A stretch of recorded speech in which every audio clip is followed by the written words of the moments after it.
today we're going to talk about some of the crazy things football players do. Now, if you're in America or Canada, soccer. I don't know why you call it soccer, because it's football. Use your feet.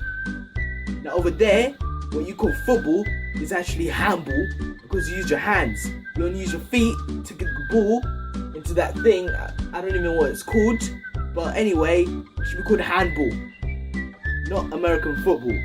And soccer over there should be called football. Okay, this is just my opinion. So the first thing football players do is wink at the camera. Now this normally happens when the players are lining up and the camera walks past them, and in their heads I think they're thinking it's a beautiful girl, so they're like, "Hey girl, can I get your number?" And this is in their heads, and then they give them that cheeky little wink as the camera walks past. This normally happens in Champions League games with the big stars, with the big names, and the big stage.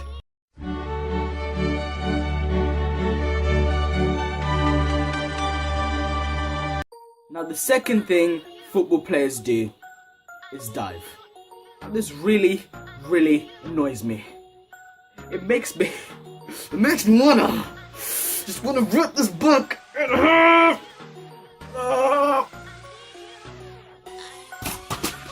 must be some brick book or something. Anyway, it's ruining the beautiful game, because once upon a time football was a real man's sport where players got two-footed and they kept playing, where players had their heads kicked and they kept playing, but now they get touched, they go to hospital.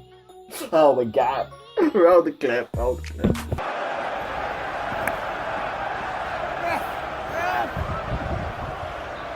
Another thing football players do is do really stupid interviews.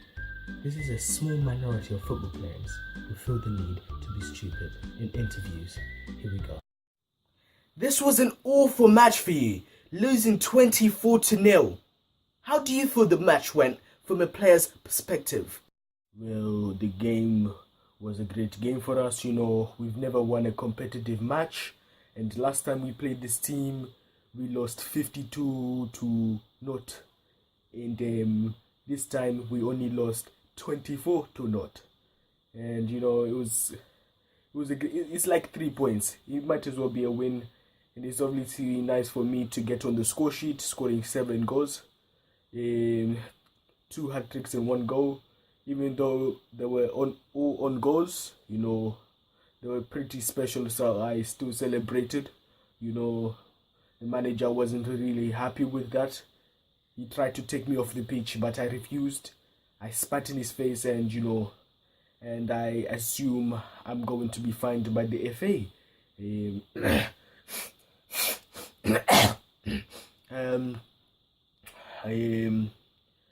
Two of the goals, I think, were very lucky. Before that, I punched the keeper for stopping my shot, at goal. It was a great header, great leap. So I got a bit annoyed, frustrated, and he was on the floor as they scored 1 goal. Getting a bit of a reputation for your bad discipline on the pitch. You gave away a penalty in the first 5 minutes. The player wasn't even on the ball. How do you justify your actions? I think the player absolutely milked it, only one of his 2 legs were broken, so I think he could have continued for the rest of the match. There wasn't that long left. There was only 89 minutes left of play.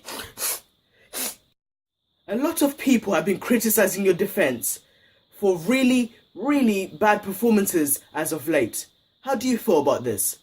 I don't think it's fair to blame the defense, the team was absolutely class. They had 9 men, so they had more space to move around the pitch.